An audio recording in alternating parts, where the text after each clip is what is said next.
Stand by all stations. Attention, all districts. A 5-alarm fire. 5 bells. Move in immediately. That's it. Let's roll. Let's go. Firefighters.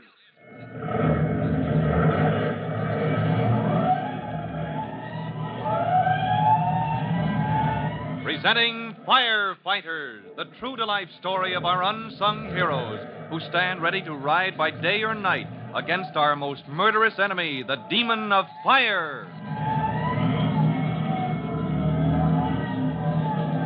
In just a minute, we'll go straight to the Green Hills district, where Tim Collins, rookie fireman, disguised as a disreputable tramp, seeks a solution to the problem of an outbreak of grass fires that threaten to cause terrible destruction if they cannot be stopped.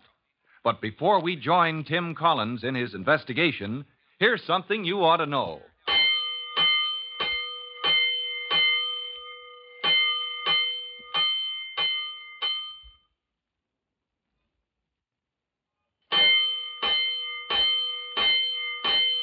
Let's go, firefighters. Let's go to the hillside where Tim Collins, in tattered old clothing with grease smeared on his face, keeps watch outside the shed in which tons of dangerous chemicals are stored.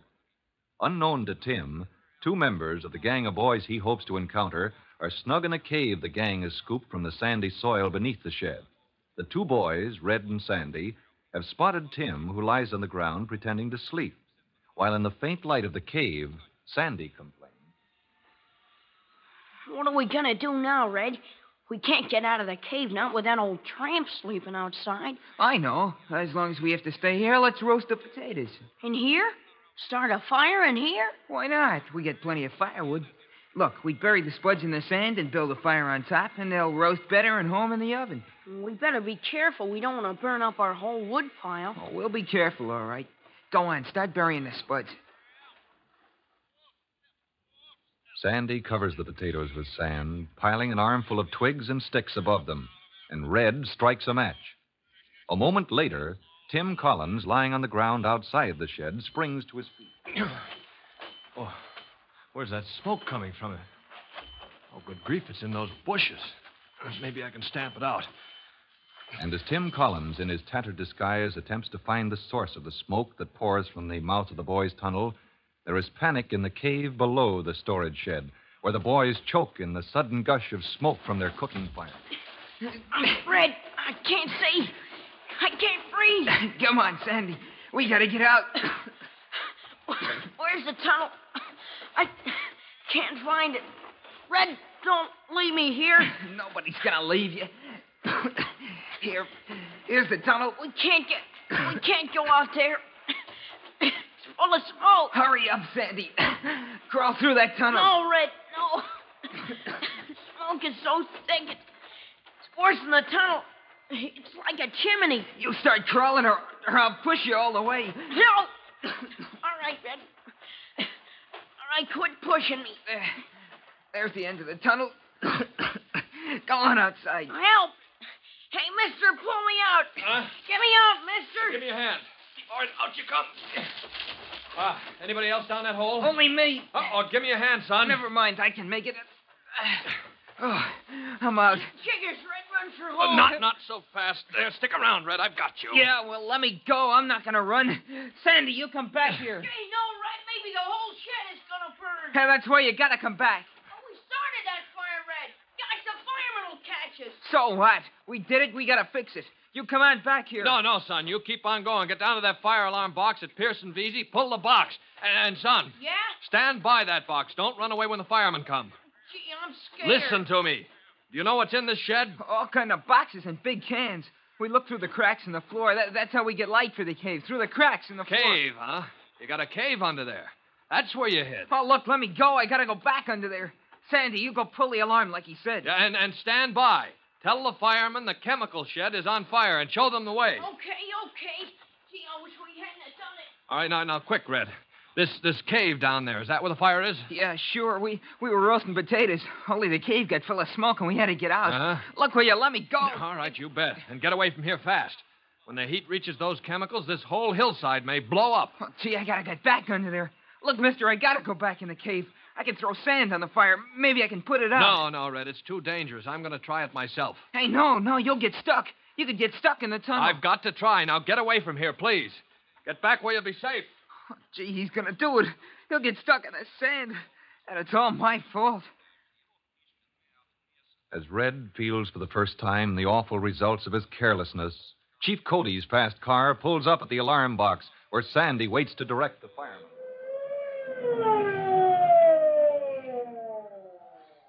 Where's the fire, boys? Which way? Up there on the hill under the big shed. You stay here, boy. Send the apparatus right up the hill. Tell them Chief Cody is up there.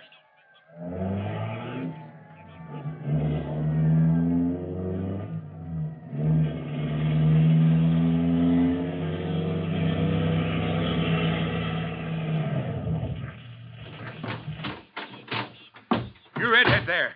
Where's the fire? Back here, mister. Come on, back here. Where do you mean? I don't see any smoke. It's down below in the cave, but I think it's out. Out? What makes you think so? All of a sudden, the smoke stopped coming. I think he put it out. He? Yeah, the guy that went down the tunnel.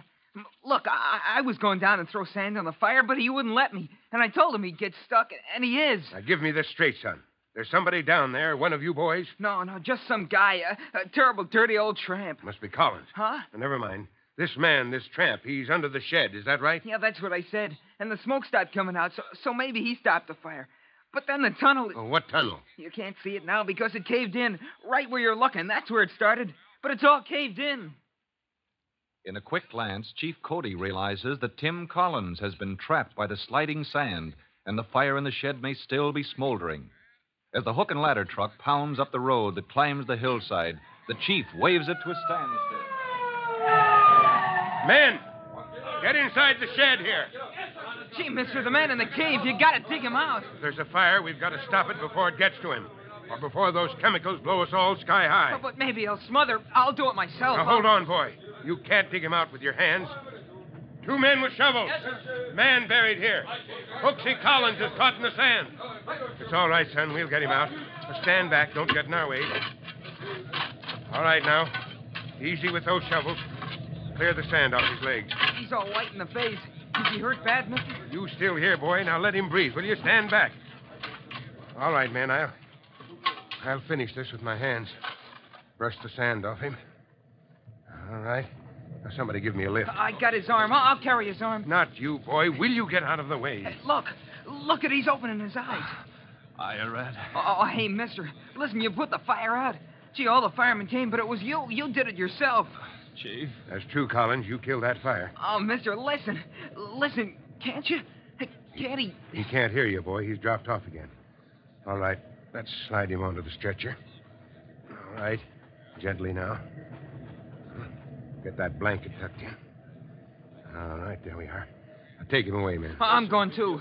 Son, you're worse than a mosquito. This man is going to the hospital. And you and I, we're going to have a little talk. Huh? What for? Because a gang of boys have been starting some mighty dangerous grass fires in this district. And I think you can tell me all about it. Oh, gee, sure, it was me. It was all my fault. The other fellas don't count. It was me thought of it first. So you admit everything, huh? Oh, I don't care what you do to me. I thought it was just for fun. But look what happened. Look what I did, and this terrible old tramp, He what, son? Oh, gee, I don't care how terrible he looks. He's an awful brave guy. You're right about that. And maybe he's hurt bad on account of me.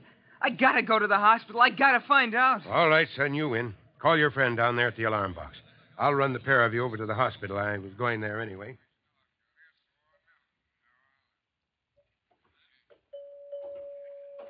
Here's what they call the emergency room, boys. The doctors are through with him. No broken bones. They left him to rest on one of the cots. Now, quiet now, you boys. Pipe down, Sandy. I didn't say anything. Here he is. Hello, Collins. Hello, Chief. Guess I must have passed out. How do you feel? I don't know yet. I have to get used to breathing again. Do you remember what happened? Not very well, sir. I was throwing sand on a fire, and then the sand began closing in, and, well, Red. What about Red? That's a game little kid, that Red.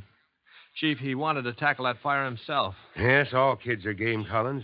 Only sometimes they play on the wrong team. Well, Red would play on the right team, Chief, if he had a chance.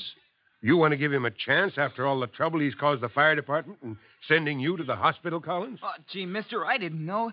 If I had it to do over, I would never do it like I did. Not ever again. Oh, Red, you here? Me too. Yes, and this kid Sandy, too. Oh, mister, maybe the chief has to have me arrested, but I don't care. I don't care if they lock me up for 90 years. I'm awful sorry I got you hurt. It was me that did it, and, gee, I never meant any harm. Me neither. Honest, mister, it's no fun at all when something turns out as bad as this. You're going to turn him into the police, Chief Cody? Well, they seem to be your pals, Collins. It's up to you. Chief, you sent me out to put a stop to those grass fires. Well, there won't be any more of them. Gee, no. Me too. I mean, gosh, no. Chief Cody, we've cleaned up the trouble in Green Hills District, and I say the case is closed.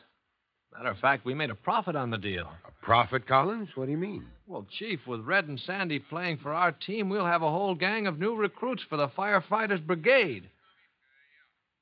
And with the case of the grass fires at Green Hills brought to a successful end, Tim Collins can rest up and regain strength for his return to duty with Engine Company 209.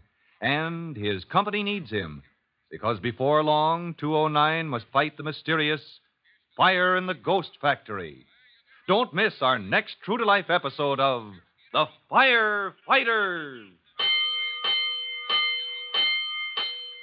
In just a moment, Chief Bob Cody will tell you, boys and girls, how you can help the firefighters in your own town. But first, here's a message you ought to hear.